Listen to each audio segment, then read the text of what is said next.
अर्जेंटी में स्वागत है आपका। मैं हूं योगेंद्र। आप देख रहे हैं खास खबर। खास खबर में हम बात करेंगे देश के 16 राज्यों के 51 विधानसभा सीट के उपचुनाव की और महाराष्ट्र और हरियाणा के जो विधानसभा चुनाव है उसका हम जिक्र करेंगे। क्या मायने हो सकते हैं, कौन क्या खो सकता है, अगर कुछ खोते हैं तो उसके क्या अर्थ निकाले जाएंगे। हमारा फोकस वैसे राजस्थान पे रहेगा। राजस्थान की 2 विधानसभा सीट मंडावा और खींवसर दोनों के लिए मतदान हो चुका है और मतदान परसेंटेज की अगर बात कर ली जाए तो हाल ही में यानी कि करीब 10 महीने पहले ही जो वोटिंग हुई थी उसमें और अभी में करीब 10% का अंतर बताया जा रहा है। इतनी वोटिंग कम होना, इसके क्या संकेत हो सकते हैं, तो चलिए हमारे साथ हमारे विश्लेषक और कुछ अन्य अतिथि जुड़े हुए हैं। हम उनसे आपको रूबरू कराएंगे और उनसे चर्चा करेंगे इस पूरे मुद्दे को लेकर। लेकिन पहले आप मजमून देखिए और मजमून के साथ ही हम वापस लौटेंगे। और क्या कहती है बीजेपी दावे में और क्या कहती है कांग्रेस, ये भी सुनिए आप।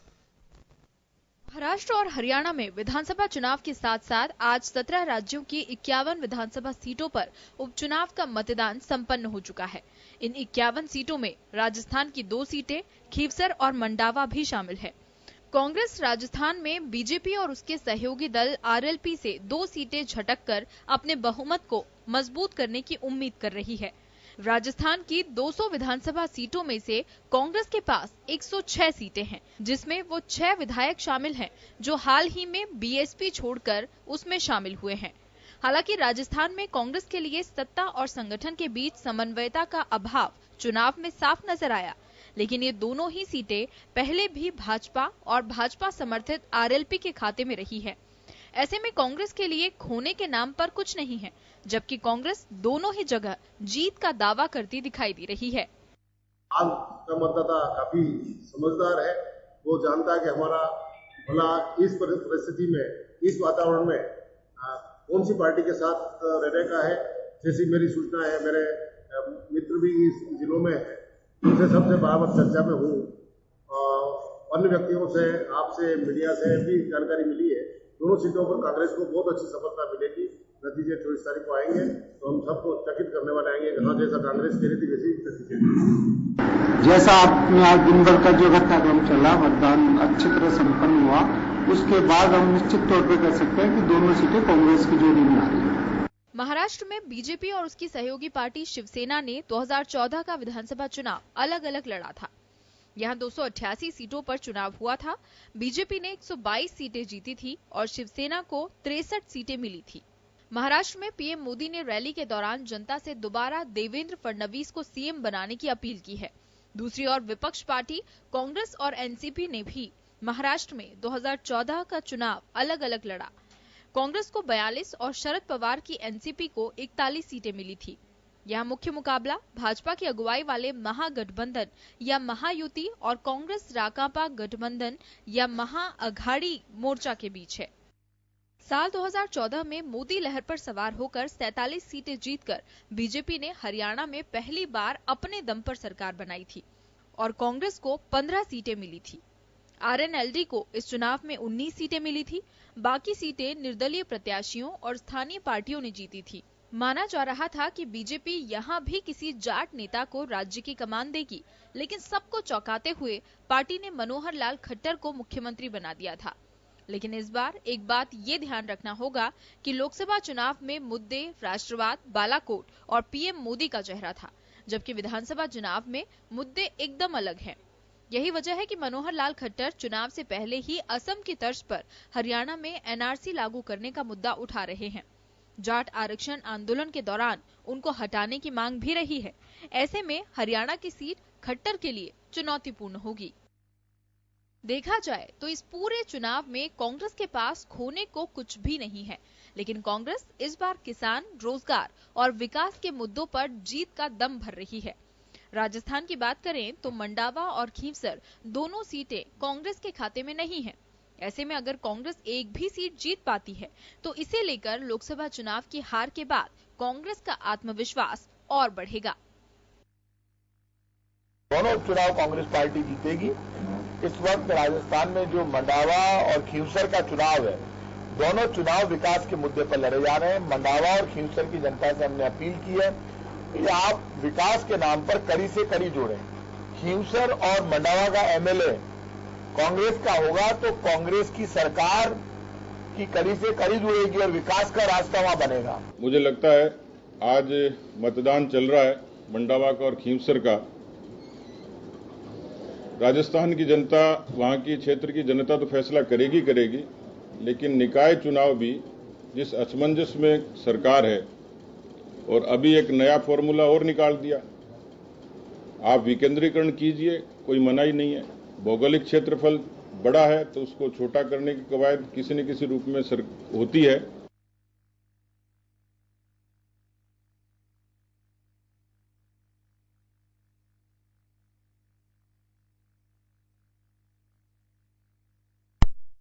तो चलिए, आपने सुना, दोनों नेताओं को भी सुना, अपने दावे भी सुने और क्या स्थिति है महाराष्ट्र, हरियाणा और बात अगर राजस्थान की कर ली जाए तो हमारे साथ इस वक्त उमेंद्र दादी जी जो वरिष्ठ पत्रकार हैं, हमारे साथ उपेंद्र राजपुरोहित जी जुड़े हुए हैं जो समीक्षक हैं, और भाजपा नेता वीरेंद्र शर्मा साहब है, श्याम सुंदर शर्मा साहब वरिष्ठ पत्रकार हमारे साथ जुड़ रहे हैं। सभी का स्वागत है।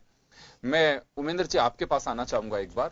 ओवरऑल अगर चुनाव की बात की जाए तो किस नजरिए से देखते हैं? महाराष्ट्र में पहली मर्तबा बीजेपी ने सरकार बनाई अपनी लीडरशिप में, गठबंधन लंबे समय से चल आ रहा था। हरियाणा में क्लियर मेजोरिटी के साथ में बनाई, और राजस्थान की अगर बात करें हम तो राजस्थान में दोनों सीट पे बीजेपी का विजय, जिनमें दोनों विधानसभा सीट पे। क्या लगता है कि सारे समीकरण, क्योंकि हाल ही के अंदर जब मई में लोकसभा के चुनाव हुए, हरियाणा में क्लीन स्वीप पूरी 10 सीट पे कब्जा रहा, राजस्थान में पूरी 25 सीट पे कब्जा रहा, महाराष्ट्र में भी कई दिग्गजों को भाजपा ने पछाड़ करके एक लंबी छलांग लगाई। तो किस तरह से देखा जाना चाहिए इस इलेक्शन को? देखिए योगी जी, इन चुनाव में कांग्रेस के पास खोने के लिए तो कुछ है नहीं। यदि मंडाओं में 2 में से 1 सीट भी जीतती है तो प्लस में जाती है, क्योंकि दोनों ही सीटें अभी गैर कांग्रेसी विधायक हैं। तो विधायक इसलिए यह मैं कह सकता हूँ कांग्रेस के पास इन चुनाव में खोने के लिए कुछ नहीं है। वो जो कुछ है पाने की कोशिश में है। और राजनीति में यदि कोई व्यक्ति कहता है कि हमें खोने के लिए कुछ नहीं है, हमें पाना है, तो ये राजनीति हर व्यक्ति अपनी सरकार बनाने की कोशिश में होता है और बनाने की प्रयास किया जाता है।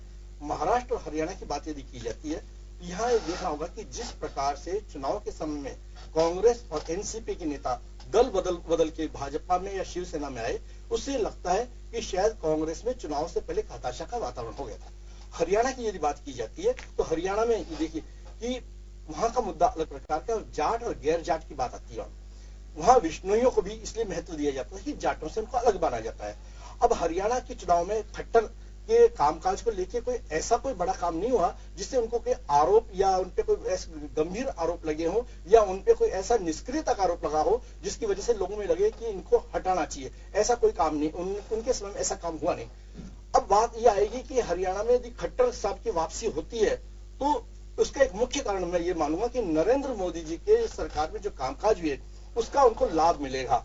और हरियाणा में इस समय जाट नेताओं के रूप में हम कह सकते हैं कि ओम प्रकाश चौटाला का परिवार वो विखंडित है। वो इस समय ऐसी स्थिति में है कि जाट मतदाताओं को प्रभाव डालने की स्थिति में है। और कांग्रेस में जिस प्रकार से अभी पूर्व मुख्यमंत्री को लेके जिसमें विवाद हुआ और लोगों ने तो यहां तक कह दिया कांग्रेस के नेताओं ने कि केवल कांग्रेस हुड्डा कांग्रेस बन गई है। इन सब स्थितियों को देख के लगता है कि कांग्रेस में जो आपसी कलह है उसका भारतीय जनता पार्टी कितना लाभ ले पाएगी, ये सोचने वाली बात है। मंडावा और खींवसर की बात यदि की जाती है तो मंडावा में भारतीय जनता पार्टी का पहली बार खाता खुला है। यदि इस खाता खुलने के बाद में यदि इस सीट को वापस जीतती है तो हम मान सकते हैं कि मंडावा में कमल के फूल की जड़ें स्थापित हुई है।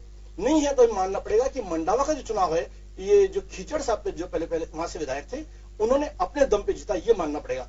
लेकिन यहाँ एक ये बात भी कहनी होगी कि मंडावा के लोगों से जहां देखा गया कि भाजपा का जो प्रत्याशी उन्होंने अचानक लेके आए उसको लेके मानना ये जा सकता है कि कुछ पार्टी के जो पुराने व्यक्ति हैं या संघ की विचारधारा के लोग हैं वो इतना खुल के सामने नहीं आ पाए। इस चुनाव में जिस प्रकार से कांग्रेस और भाजपा ने कुछ जो अच्छे बड़े नेताओं के नाम दिए थे स्टार प्रचारक के, वो स्टार प्रचारक कहीं नजर नहीं आए, ना भाजपा की नजर आए न कांग्रेस के प्रचारक। यानी जो चुनाव लड़ा स्थानीय कार्यकर्ताओं के दम पे लड़ा गया। स्थानीय कार्यकर्ताओं ने कितनी जोश के साथ में अपने पक्ष में मतदाताओं को लाए, ये देखने वाली बात है। मैं लौटूंगा उपेंद्र जी आपके पास में, एक बार राजपुरोहित जी से मुखातिब हूंगा। आप किस तरह से देखते हैं इसे उपेंद्र जी? योगेंद्र जी, ये चुनाव राजस्थान में जो 2 सीटों पर हो रहा है, मुझे नहीं लगता कि यहाँ पर जनता सरकार के विरुद्ध जाएगी। सरकार ने जहां तक संभव है पिछले करीबन 8-10 महीने में राजस्थान की जनता की भावनाओं को ध्यान में रखते हुए बहुत से अच्छे फैसले लिए हैं। किसानों को ले लें, चाहे बेरोजगारी को ले लें, चाहे सरकारी भर्तियों के तो निस्तारण को लेकर ले लें, सरकारी कर्मचारियों की समस्याओं को लेकर लें, और विकास के विभिन्न जो इन्होंने वादे किए थे घोषणा पत्रों में, तो मुझे नहीं लगता कि कहीं पर किसी प्रकार की, लेकिन ये एक राजनीतिक बात नहीं, यहाँ पर यह है कि जनता रनिंग सरकार के खिलाफ जाकर के अपना नुकसान करने से बचती है। लेकिन ऐसा तो बहुत बार हुआ है। आपको ध्यान है कि जब पिछली बार वसुंधरा राजे के वक्त 4 सदस्य मेंबर ऑफ पार्लियामेंट बन गए थे, उनके जब बाई इलेक्शन हुआ तो 3 सीट कांग्रेस के खाते में चली गई कुछ दिन बाद ही, और 1 सीट जो कोटा दक्षिण थी वह बीजेपी के पास में रही। बिल्कुल योगेंद्र जी, उस वक्त आपको याद हो तो बताइए, जब नरेंद्र मोदी जी और वसुंधरा जी झुंझुनू में प्रचार कर रहे थे एक सभा के अंदर, उस दौरान मोदी तुमसे वैर नहीं, वसुंधरा तेरी खैर नहीं, ये उस दौरान नहीं था सर, ये बाई इलेक्शन की बात नहीं थी, ये तो हाल ही में 18 की बात है, ये तो 18 बिगिनिंग की बात है। उसी पे आ रहा हूं। तो वहां पर वसुंधरा का भयंकर विरोध था। वो लोकसभा चुनाव था। विधानसभा चुनाव में वसुंधरा का विरोध जनता ने किया, नकारा उसको, और अशोक गहलोत को क्लीन चिट दिया। फिर लोकसभा चुनाव में मैं आपको मेरी कई उस दौरान जो डिबेट हुई थी, मैंने वहां भी कहा था, विधानसभा चुनाव की डिबेट के अंदर मैंने कहा था कि विधानसभा चुनाव और लोकसभा चुनाव में जनता की राय अलग है। तो ये लोकसभा चुनाव नहीं है, यहाँ विधानसभा चुनाव है। यहाँ जनता स्पष्ट रूप से इस वक्त भी सरकार के साथ रहने की मानसिकता में है। वो दोनों सीटों पर जहां तक मुझे लग रहा है कांग्रेस जीत रही है। अब देखना यह है कि हनुमान बेनीवाल खींवसर में अपना कितना प्रभाव रख पाते हैं, क्योंकि खुद के लिए समर्थन जुटाना और किसी दूसरे के लिए समर्थन जुटाना 2 अलग-अलग पहलू है।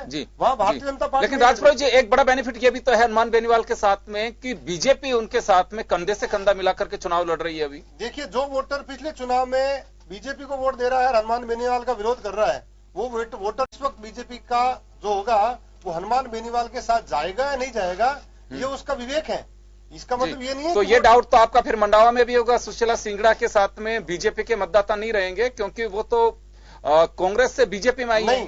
अगर मंडावा की अपन सीट देखें तो वहां की जनता की जो पुरानी स्ट्रेटेजी देखें तो वहां विधानसभा चुनाव में वोटर खिचड़ के साथ था, लोकसभा में भी खिचड़ के साथ था, क्योंकि वहां पर भारतीय जनता पार्टी का आधार बिल्कुल शून्य है।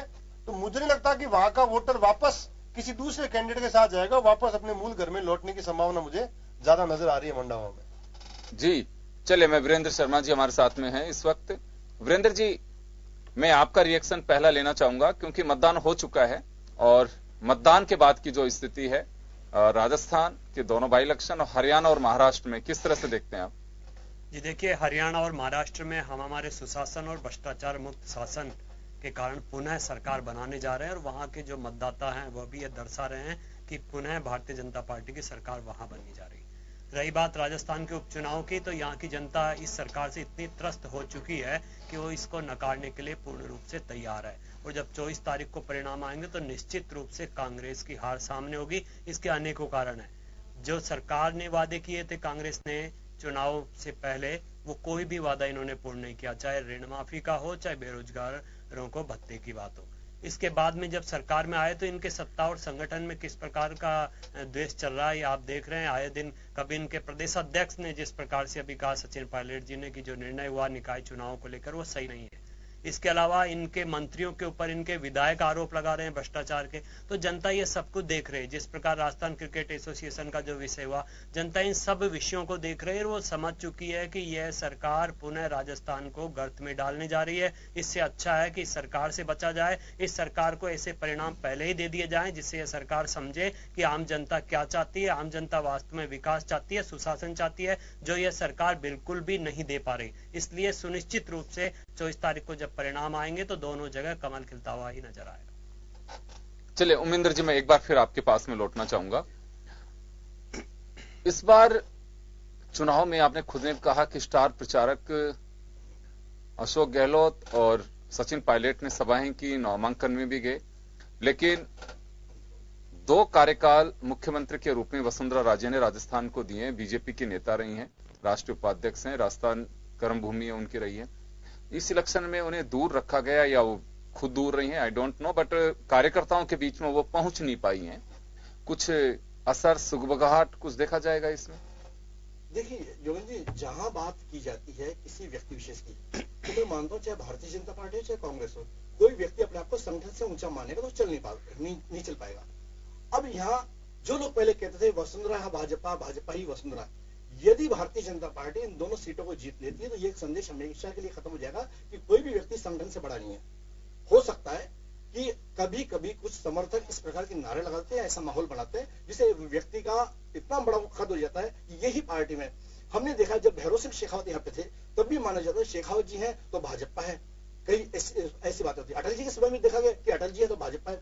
यानी मुख्य बात यह है कि व्यक्ति जब भी कहीं जाता है, लोलुप्त होता है, तो नए लोग सामने आते हैं। और यहाँ भारतीय जनता पार्टी में जो मैंने देखा है कि इन्होंने संगठनात्मक जो काम किया, बूथ लेवल पे जो काम किया, अब देखिए मतदाता वोट निकालता है, कार्यकर्ता यदि एक्टिव है तो मैं समझता हूं कि चुनाव जीता जा सकता है। यदि कार्यकर्ता निष्क्रिय है तो मेरा एक सवाल होगा सर यहां आपसे, पहले दिन से ही बीजेपी को डैमेज कंट्रोल में जुटना पड़ा इलेक्शन की तैयारी के साथ साथ। वजह साफ थी कि नारायण बेनीवाल को जब टिकट दिया गया तो बीजेपी के लोगों ने काफी प्रेशर डाला, प्रदेश कार्यालय तक आए। उनका साफ कहना था कि अपने किसी पार्टी के मूल कार्यकर्ता को चुनाव लड़ाइए और नहीं तो कार्यकर्ता काम नहीं करेंगे। इसी तरह से सुशीला सिंगड़ा हालांकि प्रधान है, उनका भी अपना एक कद है, उनको टिकट दिया गया, वहां भी नाराजगी कार्यकर्ताओं में थी। राजेंद्र राठौड़ वहां प्रभारी रहे, काफी टाइम तक नाराजगी को दूर करने में ही जुटे आए। तो ये कुछ नुकसान हो सकता है? योगेंद्र जी, जहां कोई भी चुनाव होता है टिकट मांगने वाले कई लोग होते हैं और जिसको टिकट नहीं मिलता है थोड़ा बहुत माहौल बनाता है और बढ़ाना भी चाहिए, इसमें कोई गलत बात नहीं है। अभी देखिए कि हमेशा जब कभी भी पहले भी भारतीय जनता पार्टी ने जब भी समझौते किए तब भी हमेशा होती थी।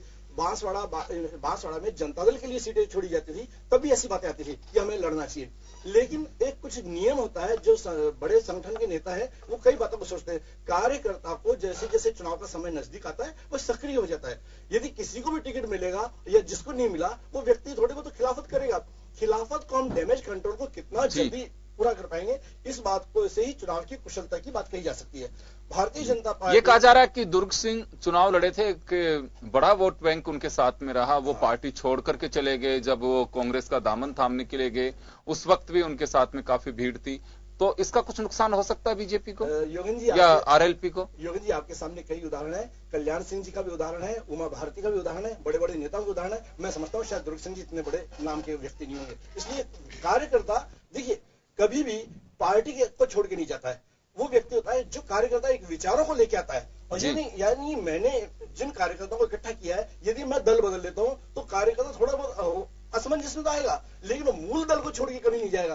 क्योंकि कार्यकर्ता देखते हैं व्यक्ति से, यानी ये कहा जाता है व्यक्ति से बड़ा संगठन, संगठन से बड़ा देश। यदि कार्यकर्ता ने इस बात को समझ लिया। जी मैं आऊंगा आपके पास में उमेंद्र जी। मैं एक बार रुक करूंगा उपेंद्र राजपुरोहित जी का। उपेंद्र जी, यहां पे मैं पहले दिन से देख रहा था कि खासकर राजस्थान के उपचुनाव की बात की जाए तो कि डैमेज कंट्रोल में पार्टी को पहले दिन से ही जुटना पड़ा। हालांकि उमेंद्र जी इस बात को खारिज कर रहे हैं। देखिए कार्यकर्ता होता है, लास्ट मोमेंट में देखता है कि मेरी पार्टी मेरी है, जिसको सिंबल मिला मुझे उसके साथ लगना है। ये कई बार उदाहरण भी इस तरह के सामने आते हैं। लेकिन बाई इलेक्शन है, ये कहा जाता है कि इसको बहुत ही लोकलाइज कर दिया जाता है कि एक दूसरे की पहचान, इतने कार्यकर्ता, इतने नेताओं का जमावड़ा, कोशिश की जाती है कि एक एक व्यक्ति को लाया जाए। हालांकि वोटिंग परसेंटेज से मुझे नहीं लगता है कि दोनों पार्टियों ने मतदाता को लाने के लिए कितनी मेहनत की होगी। अगर ये फैक्टर काम करता है तो कायदे से 80% क्रॉस होनी चाहिए थी वोटिंग। मेरा ऐसा मानना है कि साहब ये तो सरपंच और प्रधान या लोकल जो इलेक्शन होते हैं उस टाइप से इलेक्शन हो जाता है, तो वो असर मुझे नहीं दिख रहा। खैर, लेकिन ये तो अभी ईवीएम में कैद है, किसकी किस्मत खुलेगी। लेकिन बीजेपी को कहीं संशय की स्थिति थी या वास्तव में कार्यकर्ता पे भरोसा किया? जो कार्यकर्ता किसी भी पार्टी का होता है उसका साथ देता है। बिल्कुल योगेंद्र जी, मैंने अभी जो बात हुई थी पहले उसमें भी यही बोला था। अभी ओमेंद्र जी ये कह रहे हैं कि साहब दुर्ग सिंह चौहान का वहां पर कितना प्रभाव रहेगा। मैं ओमेंद्र जी को बता दूं कि निर्दलीय रह करके जो आदमी 44,000 वोट लेके जाता है तो समझिए वो उसके व्यक्तिगत कार्यकर्ता है, वो उसके लिए लड़ते हैं। और दुर्ग सिंह चौहान को इससे बड़ा अवसर कभी नहीं मिलेगा कि वहां की विधानसभा की जो पैरोकारी है वो बेनीवाल परिवार से निकले, क्योंकि हनुमान बेनीवाल का वजूद है। नारायण बेनीवाल नो डाउट हनुमान बेनीवाल के भाई हैं, लेकिन दोनों के वजूद में रात दिन का अंतर है। लेकिन ये भी कहा जाता है कि हनुमान बेनीवाल जब भी इलेक्शन लड़ते थे तो नारायण बेनीवाल ही उनका सारा मैनेजमेंट देखते थे, पीछे से काम भी उनका सारा नारायण बेनीवाल ही देखते हैं। तो जनता के लिए नया नहीं है कुछ भी, वर्किंग स्टाइल जो है वो सारी नारायण बेनीवाल की है, जिसका बेनिफिट कहा जाता है कि हनुमान बेनीवाल को ज्यादा मिलता है। योगेंद्र जी आप देखिए, ऑफिस वर्क अलग होता है और फील्ड वर्क अलग होता है। नारायण बेनीवाल उनका मैनेजमेंट संभालते हैं, न कि जनता के बीच में रहना। ठीक है, कुछ सीमित कार्यकर्ताओं के बीच में उनका जरूर वजूद रहा, लेकिन आम जनता के बीच में जब जाने की बात आती है, जब उनको सुनने की बात आती है तो हनुमान बेनीवाल फ्रंट पे रहते हैं। उसी तरह दुर्ग सिंह चौहान भी वहां के क्षेत्र में अपना एक बड़ा प्रभाव रखते हैं और मुझे नहीं लगता कि दुर्ग सिंह चौहान इस वक्त तीर निशाने पे लगाने से किसी प्रकार की चूक करेंगे।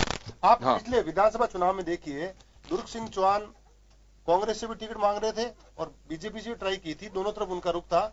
जब बीजेपी ने टिकट नहीं दी और बाद में कांग्रेस ने भी नहीं दी तो उनको बीजेपी ज्वाइन करने के बाद में जैसलमेर बाड़मेर का प्रभारी बना करके भेज दिया गया था। आप सोचिए उस वक्त क्यों रखा था उनको, किसी प्रकार का नुकसान न हो। ये की ये स्थिति आपको मंडावा में भी देखने को मिलेगी। हम इन्हीं बातों को वहां पर दोहरा सकते हैं, लेकिन स्थिति दोनों जगह भारतीय जनता पार्टी के लिए नुकसानदायक मेरे कैलकुलेशन में आ रही है। चले, मैं श्याम शर्मा साहब हमारे साथ में जुड़ गए हैं इस वक्त। श्याम जी, क्या लगता है आपको राजस्थान के दोनों सीट के बाई इलेक्शन में?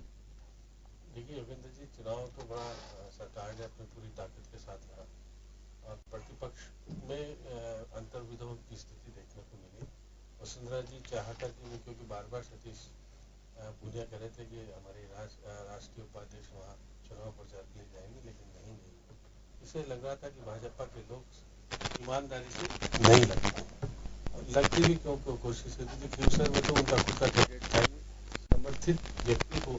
जो भाजपा के मूल कार्यकर्ता जो मेहनत कर रहे थे, कह रहे थे, दावा कर रहे थे कि अब तो हम अपनी सीट लेकर के रहेंगे और अपना प्रत्याशी देखेंगे, लेकिन आइन वक्त पर फिर समझौता हो गया और हनुमान बेनीवाल ने भाजपा के लोगों को कुचल दिया एक तरह से, क्योंकि माने ही नहीं बात। इसलिए अब ये कहना कि कार्यकर्ता हमेशा पार्टी को जिताता है, तो पार्टी को जिताने की बात है, वो पार्टी का कैंडिडेट था ही नहीं। क्योंकि समझौता आप करते हो, समझौता कार्यकर्ताओं को दबाने के लिए, कार्यकर्ता का मनोबल इससे ऊंचा नहीं होता। वहां दूसरी तरफ मंडावा में तो आप देखिएगा कि जो कल तक कांग्रेस की थी उसको आपने अपना लिया और टिकट दे दिया, तो और मूल कार्यकर्ता फिर छिटक गए। तो ये सारी बातें हैं, पार्टी में जो बुराइयां सत्ता के बाद आती है वो निश्चित रूप से बीजेपी में आई है और बीजेपी को उसका निश्चित रूप से मूल कार्यकर्ताओं से भटकाव और जो लगाव होना चाहिए वो दूर कर रहा है। तो आपको लगता है इसका नुकसान या खामियाजा बीजेपी को उठाना पड़ सकता है? 100% उठाना पड़ेगा। भले कितना भी कह दें बीजेपी वाले कि हम बहुत ही जड़ चढ़ के हिस्सा लिया और सारी बातें हुई, लेकिन देखिएगा कि जिस प्रकार का चुनाव हुआ और आपने देखा कि मतदान 90% से ज्यादा नहीं हो पाया, हो भी नहीं पाया, 70-72% या फिर नहीं 60 के आसपास ही मतदान हो पाया है। अभी तक तो कह रहे थे कि मैंने 67 तो देखा था 5 बजे तक, 70% से करीब मतदान दोनों जगह होने की संभावना है, तो दिक्कत है। चले, हाँ जी, मैं बता रहा था कि अब देखिएगा कि जिस प्रकार से ताकत झोंकी गई, कांग्रेस में भी कुछ विद्रोह की स्थिति है। इसलिए विवेक बंसल ने कहा कि मैं एक रिपोर्ट बना करके अविनाश पांडे के माध्यम से हाईकमान तक पहुंचूंगा। बड़े लोग वहां पहुंचे ही नहीं और जो जिम्मेदारी तरीके से निभाई जानी चाहिए नहीं पा पाई। तो हो सकता है कि दोनों पार्टी, बीजेपी और कांग्रेस की, दोनों ही अंतरकलह। तो कुल मिला के कहा जा सकता है ये चुनाव भगवान भरोसे या जीतेंगे तो किस्मत से ही जीतेंगे दोनों? देखिएगा, मैं मान के चलता हूँ मंडावा में उलटफेर हो सकता है, कांग्रेस जीत सकती है और खीवसर में अगर जीतेंगे भी नारायण बेनीवाल तो 16,000 से जो मार्जिन है वो कम होगा, ज्यादा नहीं होगा। इसलिए मैं कह सकता हूं 23,000 मतों से जीते थे वो। 16,000 परसेंटेज मेरे को लगता है कम हो 23,020 वोट से जीते थे। 16,000 हाँ चलिए। लेकिन मैं कह रहा हूँ कि पहले वाली स्थिति में इतना कुछ जोर लगाने के बाद भी जो स्थिति बननी चाहिए थी, पहली बार मैं फिर कह रहा था सतीश पूनिया जिस जाति से आते हैं उनको चुनौती मिलेगी। यदि बीजेपी का कैंडिडेट अगर मंडावा में हारता है तो निश्चित रूप से उनको बहुत ही छवि पर, क्योंकि वो खुद शेखावटी से आते हैं और अपने यहाँ के क्षेत्र में भाजपा को मजबूत कर पाने में सक्षम नहीं हो पाए, तो उसका मतलब माना जाएगा कि उनकी पहली दाग लग जाएगा। इस दाग में लगेगा क्योंकि वो गए भी हैं, उन्होंने कोशिश भी की और जिस प्रकार से भाजपा के सांसद भी घूमे और जो एक आध मतदान केंद्रों पर जिस प्रकार से वो बहस कर रहे थे, लड़ रहे थे, उसे लग रहा था कि कुछ किस प्रकार की स्थिति बनी कुछ कह नहीं सकते। लेकिन ये बात सही है कि क्योंकि कांग्रेस ने रामनारायण चौधरी जी की वहाँ पे जन्म जयंती भी बना करके संदेश देने का दोनों ने सीएम और प्रदेश अध्यक्ष ने दिया कि हम जिताइए तो हम कुछ देंगे, महाविद्यालय खोली, बहुत सारी चीजें ऐसी करने का प्रयास किया। सरकार ने कोशिश की कि कुछ भी ले लो हमसे, लेकिन चुनाव जिता दो, हमको चुनाव जिता करके हमारी सरकार की छवि जो कि ये कह रहे हैं कि धूमिल हो रही है, हम जीत नहीं पाएंगे, हमारी स्थिति खराब है, उसको सुधार करके हमको कुछ दे। श्याम जी मैं लौटूंगा आपके पास में, एक रिएक्शन मैं वीरेंद्र जी का लेना चाहूंगा पहले यहाँ पे। वीरेंद्र जी आपके पास आना चाहूंगा मैं। देखिए एक नाराजगी कार्यकर्ताओं की रही नहीं रही ये सब अंदर की बात है, लेकिन दो विश्लेषक हमारे बीच में बैठे हुए हैं। एक का कहना है कि कार्यकर्ता पार्टी के साथ लग जाता है, लेकिन दूसरे इसको खारिज कर रहे हैं कि कार्यकर्ता, श्याम जी भी खारिज कर रहे हैं कि कार्यकर्ता बहुत मुश्किल होती है कि किसी के साथ में आप रोज बूथ पे लड़ रहे हो या किसी के खिलाफ आप कमान संभाल रहे हो और उसके बाद में उसी का प्रचार करना पड़े। तो ये स्थितियां बीजेपी के लिए थोड़ी नुकसानदायी हो सकती हैं अगर कुछ स्थितियां बनती हैं ऐसी, या बिगड़ने की हालात अगर ड्यूरिंग द इलेक्शन रही है तो। देखिए चुनाव से पूर्व हो सकता है ऐसा कुछ विषय हो, लेकिन जैसे जैसे चुनाव आगे बढ़े हमारे कार्यकर्ता पूर्ण मनोयोग से चुनाव में भारतीय जनता पार्टी के साथ रहे हैं और उन्होंने जिस प्रकार से मेहनत की और जिस प्रकार से उनकी मेहनत देखी गई, बूथ मैनेजमेंट था, तो उस हिसाब से निश्चित रूप से परिणाम भारतीय जनता पार्टी के पक्ष में आएंगे, क्योंकि भारतीय जनता पार्टी का कार्यकर्ता अपने संगठन और अपने राष्ट्र नवनिर्माण के लिए कार्य करता है और इन चुनाव में भी उसी को लेकर वो आगे बढ़ा है और पूर्ण मनोयोग से भारतीय जनता पार्टी के लिए खड़ा हुआ था। चले मैं चर्चा जारी रखेंगे, छोटे से ब्रेक के लिए रुकेंगे, ब्रेक के बाद में और जानते हैं कि हरियाणा और महाराष्ट्र में क्या फैक्टर हाईवी रहेंगे जिसकी वजह से किसको नुकसान हो सकता है और किसको। फिर आपका स्वागत है, आप देख रहे हैं खास खबर। बात कर रहे हैं हम राजस्थान सहित 16 राज्यों की 51 विधानसभा सीट के उपचुनाव और हरियाणा महाराष्ट्र में जो विधानसभा चुनाव के लिए मतदान हुआ उसकी हम चर्चा कर रहे हैं। और मैं एक बार फिर मैं जाना चाहूंगा उमिंद्र दादी जी के पास में। चलिए उमिंद्र जी, ये तो हुआ राजस्थान का, क्योंकि यहाँ की जनता, यहाँ का दर्शक ये सुनना चाहता है कि राजस्थान में 2 बाई इलेक्शन है, क्या उसका स्थिति रही। लेकिन बात अगर महाराष्ट्र की कर ली जाए, महाराष्ट्र में मुख्यमंत्री के रूप में पहली बार बीजेपी का किसी नेता ने शपथ ली 2014 में, लेकिन शिवसेना एक समर्थक के रूप में तो रही, लेकिन सामना के जरिए या फिर कैसे भी समझिए, सवालों के बौछार प्रतिपक्ष से भी ज्यादा मुझे लगता है शिवसेना की फडणवीस के सामने रही, जिनका मुकाबला वो हंस करके कहें चाहे नाराज होकर कहें कि पूरे 5 साल एक तरह से झेलना पड़ा उनको, और हमेशा एक ये लगता रहा कि पता नहीं सरकार तो नहीं चली जाएगी। हरियाणा में चलिए खट्टर के सामने एक खुला माहौल और खुला वातावरण था, उनको कोई प्रॉब्लम नहीं दिख रही थी, लेकिन पारी खेली उन्होंने। अभी श्याम जी ने कहा कि बहुत, आपने कहा कि कोई बहुत ज्यादा वो नहीं रहा उनका, तो इस वजह से कोई ज्यादा आरोप भी नहीं रहे उनमें।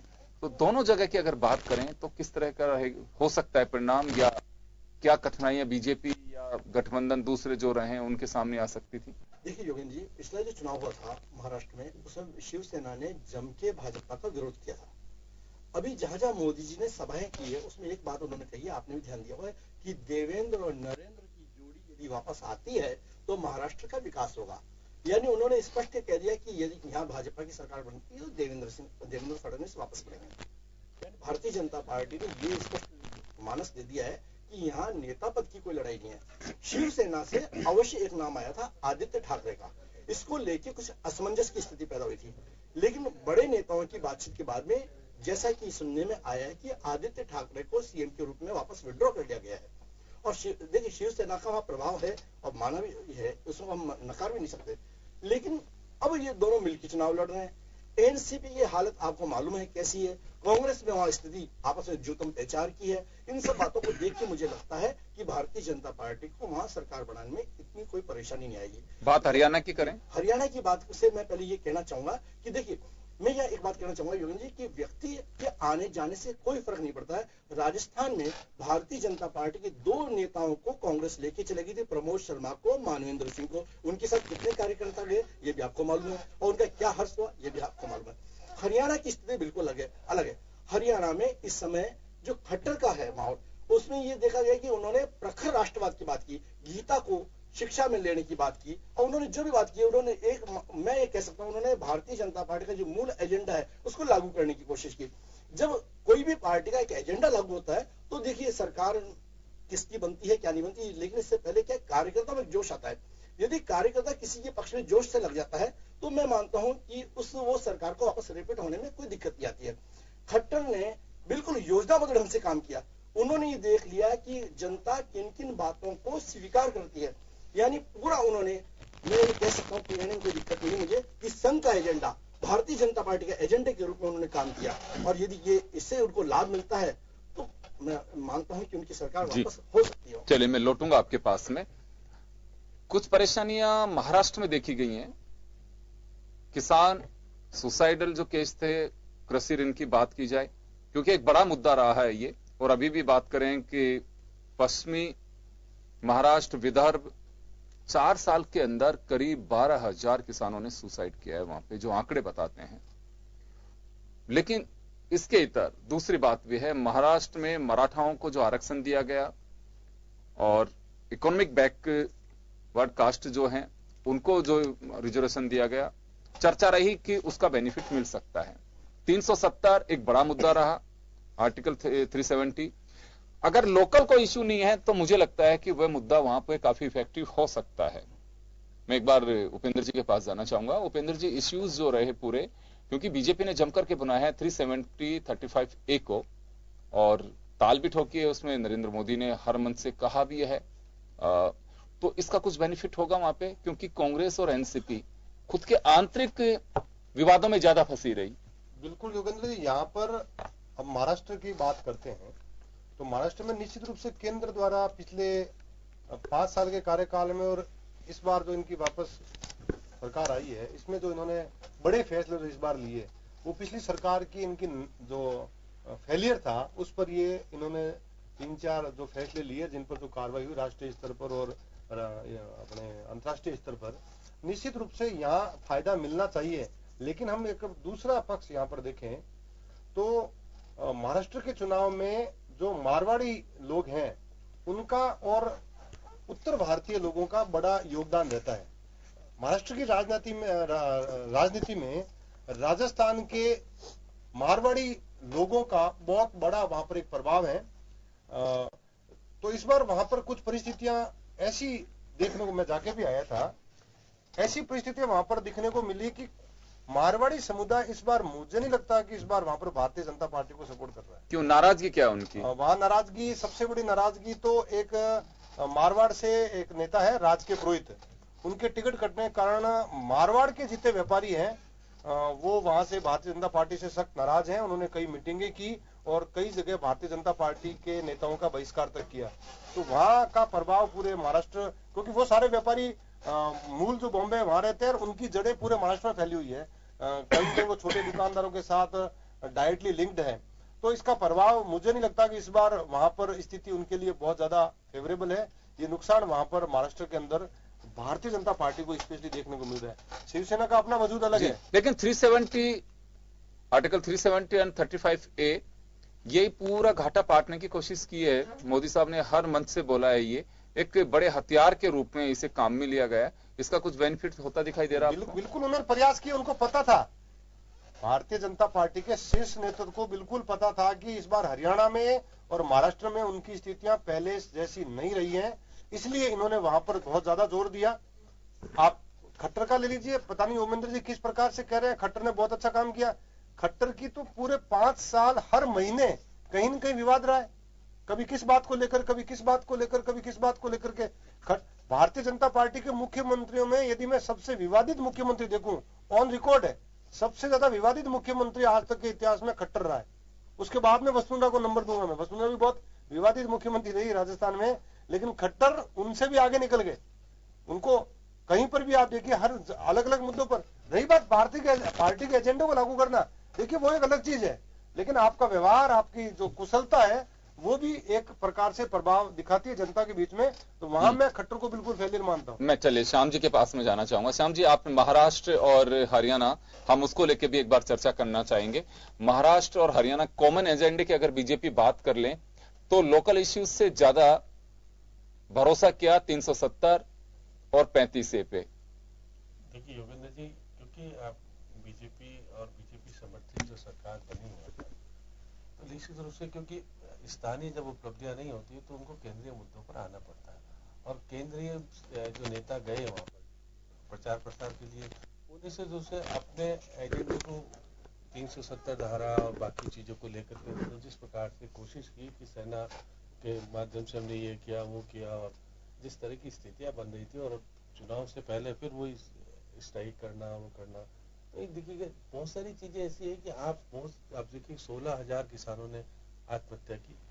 पीएनबी वाला जो घोटाला, सहकारी बैंक का घोटाला था, हार्ट अटैक हो रहे हैं उसमें लोगों उसका 4 लोग, लेकिन उसका बेनिफिट सुन रहे हैं कि बीजेपी को मिल रहा है। नहीं, अब आप देखिएगा किस तरह की स्थिति, इकोनॉमी बिगाड़ने का, आपको नोटबंदी का और सारी चीजों का सीधे ऋण जिस प्रकार से बांटे गए, सब कुछ हुआ, वो सीधे तौर पर प्रभाव देखने को महाराष्ट्र में देखने को मिला। पहले देखिएगा आपकी शिवसेना अलग लड़ी थी और बीजेपी अब संयुक्त रूप से लड़ रहे हैं, और निश्चित रूप से कहा जा सकता है कि ये पहले अलग लड़ करके फिर मिलकर के सरकार बनाई थी। इस बार क्योंकि शिवसेना कितना अपना पराक्रम लेकर के कितने सीटें जीत पाती है, और क्योंकि मैं मान के चलता हूँ कि वहाँ जिस प्रकार का चुनाव देखने को मिला, और जो कुछ वहाँ देख रहा था कि 145 से अधिक सीटें, 145 सीटें लाएगा वही सत्ता पे आ जाएगा, 288 करीब है। तो वहाँ केंद्रीय नेताओं ने हमेशा, वहाँ बारिश की वजह से वहाँ मतदान भी कम हुआ है, बस ये 3 दिन से बहुत बारिश हो रही थी। और आज भी जिस प्रकार का वहाँ जो लोगों का उत्साह चुनाव के प्रति जैसा बनना चाहिए था, नहीं बन पाया। बहुत कुछ कोशिश करने के बाद भी देखिएगा कि मैं सुबह से जिस प्रकार का ऐसी जगहों को देख रहे थे कि लोग निकल के नहीं आ पा रहे थे, और जिस प्रकार का वातावरण जो देना चाहिए था विधानसभा का, जो कुछ होना चाहिए था, फडणवीस ये कहने की स्थिति में नहीं थी कि मेरी सरकार ने क्या किया और मैं कैसी स्थिति बनूंगा। अभी प्रधानमंत्री कह रहे हैं कि दोबारा आओगे तो हम फिर विकास करेंगे। तो 5 साल आपने किया क्या? आपने महाराष्ट्र को दिया क्या? ये सारी बातें। और देखिए हरियाणा की बात फिर कह रहे हैं, हरियाणा में भी बहुत सारी चीजें हैं कि कांग्रेस का निश्चित रूप से विघटन की स्थिति है, विद्रोह की स्थिति रही, अंतर्कलह रहा। हमारे मुख्यमंत्री जी को जाके चंडीगढ़ में प्रेस कॉन्फ्रेंस करनी पड़ी थी, उनके पास लोग नहीं था, उन्होंने बहुत सारी चीजें स्वीकार भी की और मोदी को कसावट करने की कोशिश की, निशाने पे लेने की कोशिश की। लेकिन ये बात सही है कि देखिएगा देवीलाल जी का पोता जिसने नई पार्टी बनाई है, जननायक पार्टी, तो अब वो अभी तक क्योंकि इतना घुल मिल तो नहीं पाए, लेकिन अपने इस चुनाव में वो अपने बैनर झंडों के साथ चुनाव में उतर पाने में सफल हो पाए।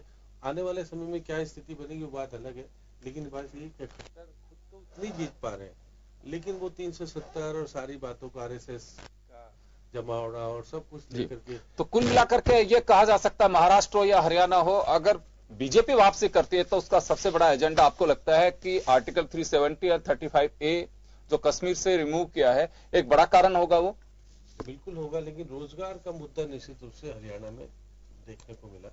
रोजगार को लेकर के निश्चित रूप से सरकार के ऊपर प्रेशर रहा जी। आप रोजगार देखिए। चले मैं लौटूंगा आपके पास में, वीरेंद्र शर्मा साहब के पास में जाना चाहूंगा। वीरेंद्र जी, हरियाणा और महाराष्ट्र दोनों जगह सरकार आपकी और सब कुछ बीजेपी के अनुसार ठीक था, लेकिन केंद्र के मुद्दों को आधार बनाया गया। क्षेत्रीय जो योजनाएं हों, जो अगर लगता है कि इसका बेनिफिट मिला, वो बहुत कम स्पीच में रही। 30% अगर कहें तो ये मान के चल सकते हैं 70% केंद्र के एजेंडा, जिसमें 370 और 35 को एक बड़ा विषय बनाया गया। जी देखिए, अगर वर्तमान का परिदृश्य आप देखेंगे केवल भारत ही नहीं संपूर्ण विश्व में जहां भी चुनाव होते हैं वहां नेशनलिज्म सबसे बड़ा मुद्दा होता है और हर राष्ट्र अपने आप को समृद्ध सशक्त बनाने के रूप में पेश करता है। तो ठीक वैसी स्थिति भारत की है और मैं समझता हूं जिस प्रकार से यह वहां की जनता निर्णय करने जा रही है वो जनता देख रही है कि भ्रष्टाचार मुक्त शासन भारतीय जनता पार्टी ने दिया और जो नेतृत्व के रूप में चाहे देवेंद्र फडणवीस जी हों या मनोहर लाल जी खट्टर हों उनके जो निर्णय थे उनको जनता ने स्वीकार किया। हरियाणा में भ्रष्टाचार मुक्त भर्तियां हुई उसके लिए वहां की जनता बहुत खुश है और जिस प्रकार से उन्होंने अलग अलग योजनाएं चलाई वहां की जनता के लिए वहां की जनता इतनी खुश है कि वो पुनः खट्टर साहब को सीएम देखना चाहती है। रही बात देवेंद्र फडणवीस जी की तो उनका जो युवा नेतृत्व था उससे महाराष्ट्र की जनता इतनी प्रसन्न थी कि वो चाहती है पुनः कि देवेंद्र फडणवीस ही महाराष्ट्र के पुनः मुख्यमंत्री बने, भाजपा की सरकार पुनः बने। उसके अनेकों कारण है, चाहे वह देश की सरकार हो चाहे वहां की लोकल महाराष्ट्र की सरकार के रूप में राज्य सरकार के रूप में जो विकास की योजनाएं थी वो वहां परिलक्षित हुई है, वहां दिखी है, आम जन को दिखा कि वास्तव में कार्य हुआ है और उसी आधार पर उन्होंने वोट किया। और जो 24 को परिणाम आएंगे तो आप भी मानेंगे कि वास्तविकता में हरियाणा और महाराष्ट्र में कार्य हुआ विकास के मामले में या फिर राष्ट्रवाद के मैं इसे खारिज नहीं कर रहा, लेकिन हमारे पास में जो समीक्षक बैठे हैं उनका साफ कहना है कि स्थानीय मुद्दों को गौण इस वजह से किया गया कि वो बहुत ज्यादा इफेक्टिव नहीं थे। 370 और 35 को आधार बनाया गया। 370 और 35 एक ऐसा विषय है जो हर आदमी दिल से चाहता था कि यह होना चाहिए देश में। तो जो विषय एक ऐसा पूरे राष्ट्र के लिए अच्छा हुआ है उसे हर राष्ट्रवासी चाहता है कि यह अच्छा निर्णय हुआ है, केंद्र की सरकार ने अच्छा निर्णय किया। पूरे राष्ट्र का फायदा, हरियाणा का फायदा नहीं है क्या? पूरे राष्ट्र का फायदा हुआ है। अपना कमिटमेंट पूरा किया, बहुत अच्छी बात, आप बधाई के पात्र है, हमारी भावनाएं आपके साथ में। अब आगे बढ़िए उससे, वहाँ के लोगों के लिए कुछ कीजिए। आगे बढ़ रहे हैं, चुनाव में बढ़े ना, वहाँ के लोगों ने के लिए वहाँ की सरकार ने बहुत अच्छा किया है। आप इंतजार कीजिए, वहाँ की सरकार के कार्यों के आधार पर ही वहाँ की जनता निर्णय करेगी। क्या करने जा रहे हैं, बेरोजगारी के लिए क्या करने जा रहे हैं। बिल्कुल मैं कह रहा हूँ 370 पाकिस्तान को लेकर के मैं देखिए आपको धन्यवाद देता हूं। जी मेरी भी हार्दिक इच्छा पूरी। आपने अगर हरियाणा का इतिहास देखा हो, आपने अगर हरियाणा का इतिहास देखा हो, हरियाणा के इतिहास में भ्रष्टाचार का शासन इतना रहा है कि वहाँ की आम जनता त्रस्ती की भ्रष्टाचार से मुक्ति कब मिलेगी। 20 लाख 15 लाख जिस प्रकार से हमारे जिस प्रकार से भारतीय जनता पार्टी की सरकार ने वहाँ पे कार्य किया, भ्रष्टाचार मुक्त शासन दिया। 15 लाख और 20 लाख महाराष्ट्र में हजारों की संख्या में किसान फांसी खा रहे हैं। बताइए उसके लिए क्या किया आपने? जी देखिए, राजस्थान में बेरोजगारी बढ़ रही है। महाराष्ट्र की भौगोलिक स्थितियां कुछ इस प्रकार थी और कुछ पुरानी जो सरकारें थी उनके निर्णय इस प्रकार थे, इस कारण ऐसी परिस्थितियां वहां हुई। लेकिन आगामी जो समय होगा वो स्वर्णिम भविष्य होगा महाराष्ट्र का। राम रहीम को 15 लाख और 20 लाख रुपए कैबिनेट मंत्री जाके धोख देके कि आने की देने वाली बात क्या हुई? आप चिन्मयानंद नहीं बोलते, आप दूसरों में बोलते, आप चिन्मयानंद के लिए क्या चिन्मयानंद के लिए हरियाणा और महाराष्ट्र में क्यों बोलेंगे? कमलेश तिवारी मुद्दा तो राष्ट्रीय स्तर का मुद्दा है। वो चिन्मयानंद राम रहीम को छोड़ा कोर्ट नहीं छोड़ने दिया, ये तैयार थे वोटों की राजनीति के लिए, कुछ भी करने के लिए। अभी आपके पार्टी पर आरोप लग रहा है कमलेश तिवारी की हत्या के अंदर उनकी मां ने चिल्ला के कहा है कि भारतीय जनता पार्टी के नेताओं ने उसकी हत्या करवाई है।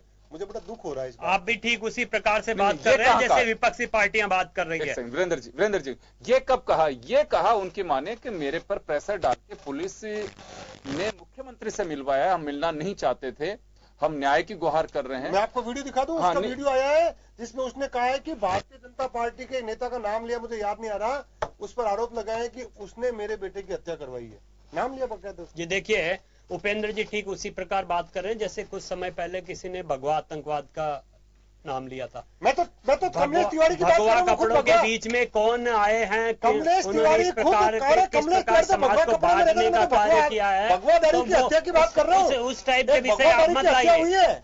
मैं तो भगवादारी की हत्या की पैरवी कर रहा हूँ। किन्होंने किया आप बताइए ना, किन्होंने किया वह भी बता दीजिए। मैं नहीं कह रहा कि भगवादारी किन्होंने किया वह भी बता दीजिए। मैं तो कह रहा हूँ एक भगवादारी की हत्या हुई है, उस पर क्या कार्रवाई कर रही है? बताइए ना। सॉरी वीरेंद्र जी, ये विषय नहीं है मेरा। देखिए हम जाएंगे हरियाणा और महाराष्ट्र पे, जहां मुझे नहीं लगता कि कमलेश तिवारी के लिए किसी ने कुछ श्रद्धांजलि भी अर्पित किए होंगे, सब अपने वोट में मस्त थे और वहां कोई इश्यू भी नहीं रहा। श्याम जी आपके पास आना चाहूंगा एक बार में फिर। लगातार ये बात कही जा रहा है कि रोजगार के अवसर मुहैया कराए गए हैं और फडणवीस की छवि का बेनिफिट महाराष्ट्र में मिल रहा है। और गठबंधन के लिए भी दोनों के बीच शिवसेना और पहले जो डिफरेंसेस थे वो पाट दिए गए थे, उनको सीटें जितनी चाह रहे थे एक साथ में बैठ करके। ये बात अलग है, महाराष्ट्र में अब की बार एक अलग चीजें देखने को मिल रहा है। वहां चाहे फॉरवर्ड ब्लॉक हो या कुछ जो भी इनके दल हैं, उनको अपने सिंबल से चुनाव लड़ाया गया है अब की बार, ताकि कहीं कोई गड़बड़ ना हो। देखिए योगेंद्र जी, निश्चित रूप से क्योंकि बीजेपी की खुद की स्थिति ठीक नहीं थी, इसलिए शिवसेना से आपने संबंध बनाए और कहा कि साथ चुनाव लड़ो। अगर ठीक होती तो पहले जैसे अलग अलग चुनाव लड़े, जीत के बताते हैं। इसलिए ये बात सही है कि महाराष्ट्र में जीतेंगे तो दोनों का गठबंधन जीतेगा निश्चित रूप से।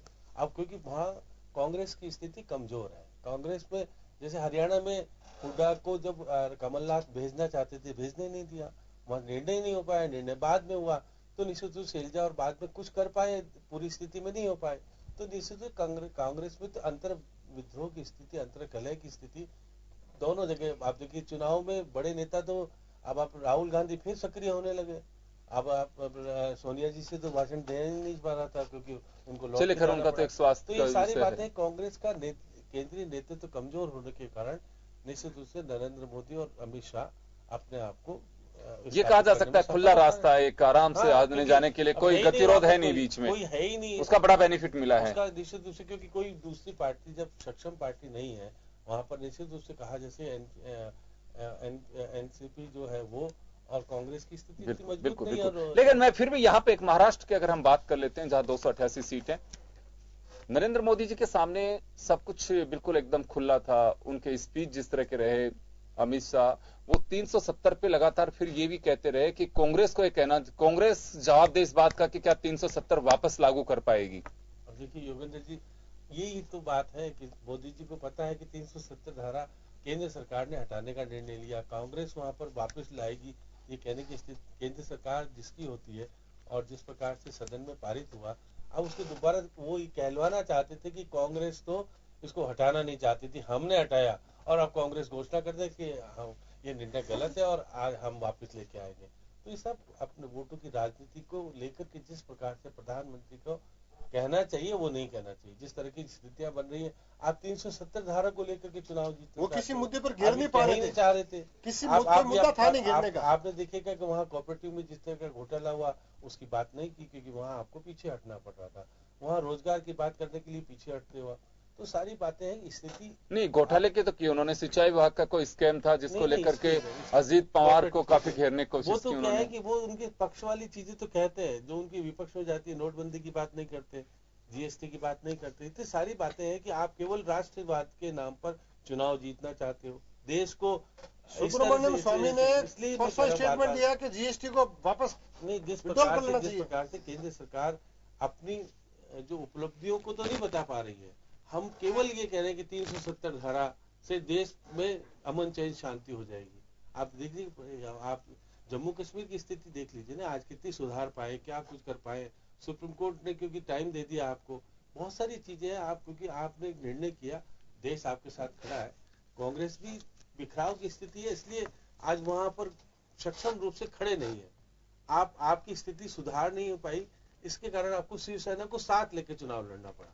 नहीं तो पहले अगली बार अलग अलग लड़ा था, आप अलग अलग लड़ते और दावा करते कि केवल भाजपा शासन में आ पाएगी। तो इसलिए भाजपा की स्थिति पहले जैसी कमजोर है, इसलिए शिवसेना को आप बैसाखियों का सहारा ले रहे हो आप, क्योंकि वहां कितनी शिवसेना जीत पाएगी और कितना फिर बाद में आपके अंदर कितना वो मंत्रिमंडल में हिस्सा ले पाएंगे, बाकी किसमें ले पाएंगे, बहुत सारी चीजें आपके सामने आएगी। लेकिन मैं कह सीटें की बात तो 124 164, अब वो तो कह रहे हैं कि देखिए का 160 तक का दावा कर देते हैं। हाँ। कि हम 160 170 तक से जीत जाएंगे 288 में से।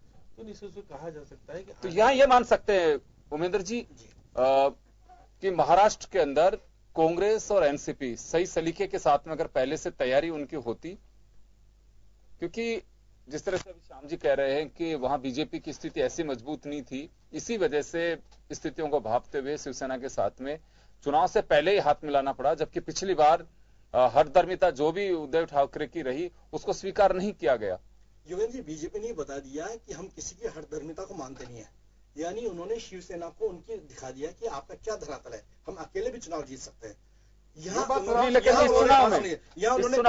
गठबंधन धर्म को निभाया है। यहाँ आरएलपी को सीट दी है, वो भी गठबंधन धर्म है। यदि एक एनडीए के अपने घटक दलों के साथ में मिलकर चुनाव लड़ा जाता है, कमजोर स्थिति को सुधारने के लिए गठबंधन है, कोई गलत नहीं है, क्योंकि यदि गठबंधन को हम साथ में लेकर नहीं चलेंगे तो अलग अलग लड़ेंगे। तो मैं कह रहा हूं, आप कमजोर स्थिति को सुधारने के लिए आप लोग, यानी यहाँ इस समय बात होगी मीठा मीठा गप कड़वा कड़वा थू थू, यानी मोदी जी ने अपनी अच्छाइयां बताई तो उसमें आप लोगों को आपत्ति होती है। मोदी जी की आपत्ति नहीं है, मोदी जी की कमी आप लोग, मोदी जी को कमियों से बात ही नहीं कर रहा। केंद्र सरकार मोदी जी की इंडिविजुअल स्तर पर केंद्र सरकार शिवसेना को साथ लेके चलना पड़ रहा है। विपक्ष का काम होता है कि सरकार की शिवसेना को साथ मोदी जी इस समय विपक्ष की स्थिति यह है कि मोदी जी की बात अमित शाह राजस्थान से गए थे धारा 370 राम मंदिर के लिए, इनके अलावा कोई मुद्दा दिखता नहीं है। देखिए अब आप लोग तो ये भी कहोगे कि जो सर्जिकल स्ट्राइक 3 हुई है इसमें भी आप लोग ये कह दोगे कि साहब ये आप लोग ये इनको पार्टी मत बनाइए, आप पार्टी नहीं है ये। आपसे मतलब मैं कांग्रेस की बात कर रहा हूँ, आप कांग्रेस के लिए कहिए, पार्टी ने सब जर्नलिस्ट आपसे मतलब मेरी बात कांग्रेस की कमजोर तो खत्म हो गई है। स्ट्राइक होगी, चुनाव से पहले स्ट्राइक रहेगी, गलत है ना, पहले कभी नहीं हुई। सेना के काम हमेशा कभी योजनाबद्ध नहीं होते, अचानक तरीके से उपयोग किया जा रहा है। मैं मानता था, उपयोग नहीं, मुझे इस बात की उम्मीद थी कि ये विषय क्यों नहीं आया, ये विषय अब आया लेके लेकिन ये ये चुनाव में समस्या क्या है, कमजोरियों को छिपाने के लिए समस्या क्या है, आपकी कमियों को बताते हैं, विपक्ष का काम कमियों को बताते हैं, आप हमें किसी पार्टी जोड़ देते हो। विपक्ष इतना कटा हुआ है, इतना जब तो बीजेपी आगे आ रही है। 370 को लिया है, ये लिया है, अरे सत्ता पक्ष का काम है, उस सामने अपनी बातों को लेके आएगा कि हमने ये काम किया। आप बताइए, कांग्रेस के लोग बताएं कि उनके में जो कमी है उनको योजनाबद्ध ढंग से सामने लेके आना चाहिए। यदि विपक्ष प्रधानमंत्री से ये अपेक्षा नहीं की जाती कि बच्चों का खेल खेले कि आप 370 हटाने की घोषणा कीजिए, ये एक प्रधानमंत्री को सौंपने की बात है। चले वीरेंद्र जी कुछ कहना चाह रहे हैं, मैं माफी चाहूंगा, समय कम है। 122 तो बीजेपी की आई थी, 63 शिवसेना की आई थी, 42 कांग्रेस की आई थी और 41 एनसीपी की आई थी। अब क्या बीजेपी कितना बढ़ाव करेगी, कम होगी मैं आपको बता रहा कम होगी। चलो ये तो इंतजार 24 तारीख के लिए करना पड़ेगा, मैं 24 तारीख तक हो गया तो सीटें कम दिल थाम के बैठना पड़ेगा 24 तारीख तक के लिए, जब 24 तक के आपको दिल थाम के बैठना पड़ेगा। जी वीरेंद्र जी लास्ट में 30 सेकंड में अपनी बात कह दीजिए। सीटें तो उतनी मिली जी, देखिए चाहे विपक्षी पार्टियां या जो भी नोटबंदी और जीएसटी की बात कर रहा है, उनको जनता पूर्ण रूप से जवाब दे चुके हैं और भारतीय जनता पार्टी की मजबूत से भी मजबूत सरकार केंद्र में बना चुकी है। चले मैं क्षमा चाहूंगा और इस समय वक्त कम है, खैर इंतजार करिए 24 तारीख का, सब सारी चीजें सामने आएंगी। जैसे कहा जाता है कि दूध का दूध और पानी का पानी सामने आ जाएगा। ईवीएम मशीन बंद हो गई। हाँ चलिए ईवीएम बेचारी, लेकिन इस बार कम से कम ये तो मान सकते हैं कि उस पर कोई आरोप फिलहाल तो नहीं लग रहा। अमेरिका के अंदर कोई है इंजीनियर, उसने कॉन्फ्रेंस की है। चलिए कोई नहीं, अभी 24 तारीख तक के लिए ये कहा जा सकता है कि सभी की तकदीर जो प्रत्याशी हैं उनकी ईवीएम में कैद हैं, और ये पिटारा खुलेगा उसके बाद में किस तरह के परिणाम आते हैं इसको लेकर के फिर हम आपके बीच आएंगे। और चलिए आज खास खबर में इतना ही, दीजिए इजाजत, नमस्कार। जन टीवी की लेटेस्ट अपडेट पाने के लिए हमारे चैनल को जरूर सब्सक्राइब करें और वीडियो शेयर और लाइक करना न भूलें।